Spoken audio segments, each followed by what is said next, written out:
ओम नमः शिवाय दोस्तों, श्रावण मास महात्म्य की इस पावन श्रृंखला को आगे बढ़ाते हुए अब हम बात करते हैं 21वें अध्याय की, जिसमें श्रावण पूर्णिमा पर किए जाने वाले कृत्यों का संक्षिप्त वर्णन तथा रक्षाबंधन की कथा बताई गई है। आइए अब 21वें अध्याय की शुरुआत करते हैं। सनत कुमार बोले, हे दयानिधे, कृपा करके अब आप पौर्णमासी व्रत की विधि कहिए, क्योंकि हे स्वामिन, इसका महात्म्य सुनने वालों की श्रवण इच्छा बढ़ती है।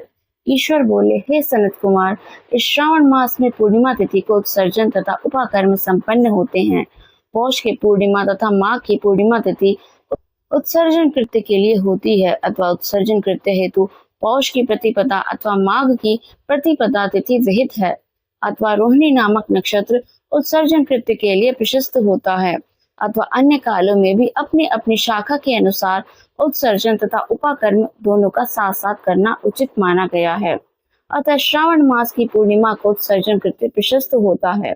साथ ही ऋग्वेदियों के लिए उपाकर्म हेतु श्रवण नक्षत्र होना चाहिए। चतुर्दशी पूर्णिमा अथवा प्रतिपदा तिथि में जिस दिन श्रवण नक्षत्र हो, उसी दिन ऋग्वेदियों को उपाकर्म करना चाहिए। यजुर्वेदियों का उपाकर्म पूर्णिमा में और सामवेदियों का उपाकर्म हस्त नक्षत्र में होना चाहिए।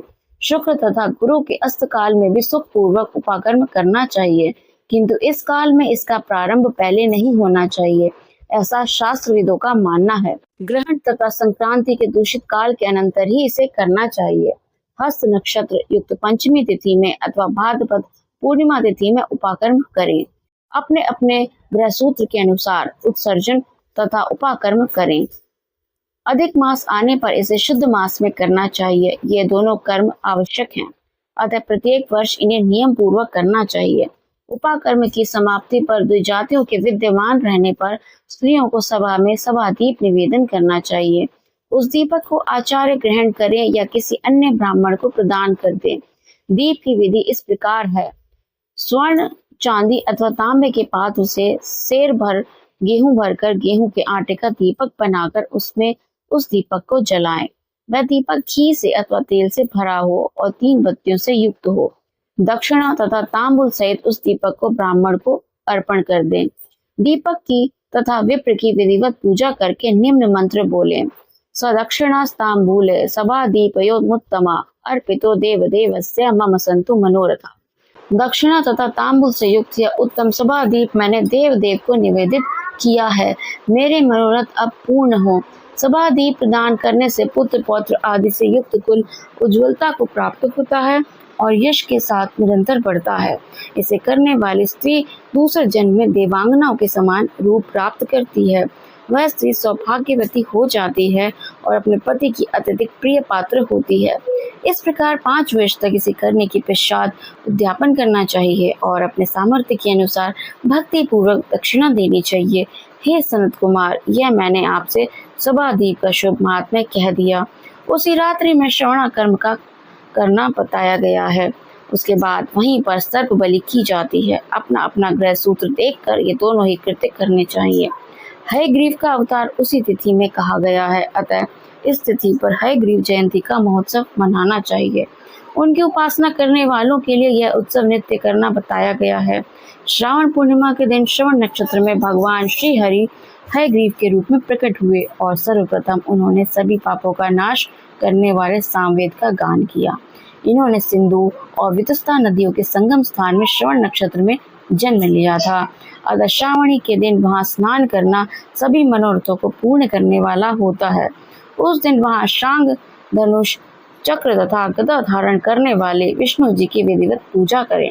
इसके बाद सामगान का श्रवण करें, ब्राह्मणों की हर प्रकार से पूजा करें और अपने बंधु बांधवों के साथ वहां क्रीड़ा करें तथा भोजन करें।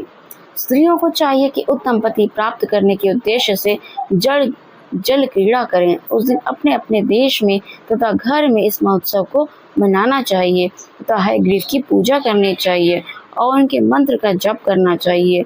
यह मंत्र इस प्रकार से है। आदि में प्रणव तथा उसके बाद नमा शब्द लगाकर पाद में भगवती धर्माय जोड़कर उसके बाद भी आत्मविशोधन शब्द की चतुर्थी विभक्ति आत्मविशोधनाय लगानी चाहिए। पुनः अंत में नमा शब्द प्रयुक्त करने से 18 अक्षरों वाला ओम नमो भगवते धर्माय आत्मविशोधनाय नमः मंत्र बनता है। यह मंत्र सभी सिद्धियां प्रदान करने वाला और 6 प्रयोगों को सिद्ध करने वाला है। इस मंत्र का पुरुषचरण 18 लाख अथवा 18,000 जप का है। कलयुग में इसका पुरुषचरण इससे भी 4 गुना जप से होना चाहिए। इस प्रकार करने पर हयग्रीव प्रसन्न होकर उत्तम वांछित फल प्रदान करते हैं।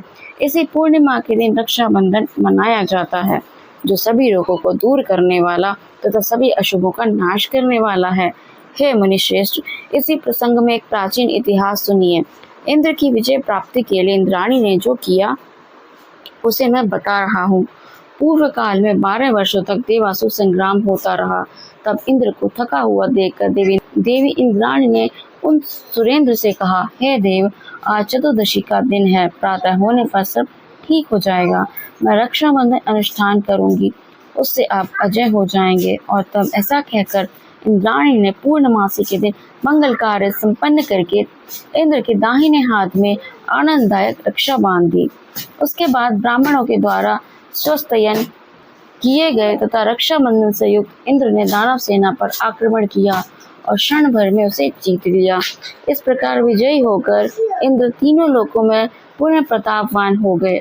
हे मुनीश्वर, मैंने आपसे रक्षाबंधन के इस प्रभाव का वर्णन कर दिया, जो कि विजय प्रदान करने वाला, सुख देने वाला और पुत्र आरोग्य तथा धन प्रदान करने वाला है। सनत कुमार बोले, हे देवश्रेष्ठ, यह रक्षाबंधन किस विधि से, किस तिथि में तथा कब किया जाता है? हे देव, कृपा करके इसे बताइए।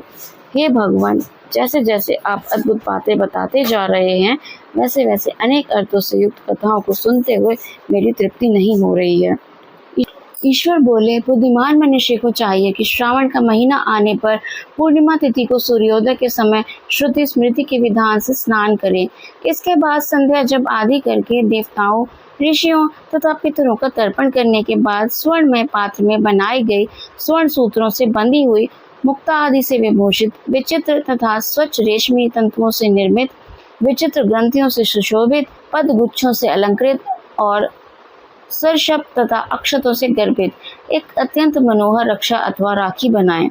इसके बाद कलश स्थापन करके उसके ऊपर पूर्ण पात्र रखें और पुनः उस पर रक्षा को स्थापित कर दें। उसके बाद रम्य आसन पर बैठकर सुहृदजनों के साथ वीरांगनाओं के नृत्य गान आदि तथा क्रीड़ा मंगल कृत्य में संलग्न रहें। इसके बाद यह मंत्र पढ़कर पुरोहित रक्षा बंधन करें। येन बद्धो बलि राजा दानवेंद्रो महाबला, तेन त्वामनुबध्नामि रक्षेमाचल माचला।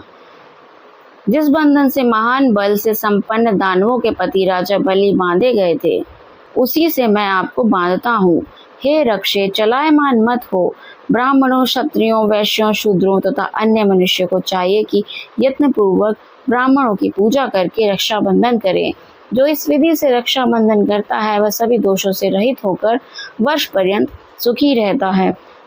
विधान को जानने वाला जो मनुष्य शुद्ध श्रावण मास में रक्षाबंधन अनुष्ठान को करता है, वह पुत्रों तथा स्वजनों के सहित 1 वर्ष भर अत्यंत सुख से रहता है। उत्तम व्रत करने वालों को चाहिए कि भद्रा में रक्षाबंधन ना करें।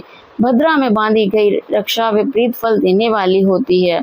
इस प्रकार श्री स्कंद पुराण के अंतर्गत ईश्वर सनत कुमार संवाद में श्रावण मास महात्म्य में उपाकर्मोत्सर्जन, श्रवणाकर्म, सर्प बलि, सभादीप, हयग्रीव जयंती, रक्षाबंधन विधि कथन नामक 21वां अध्याय पूर्ण हुआ।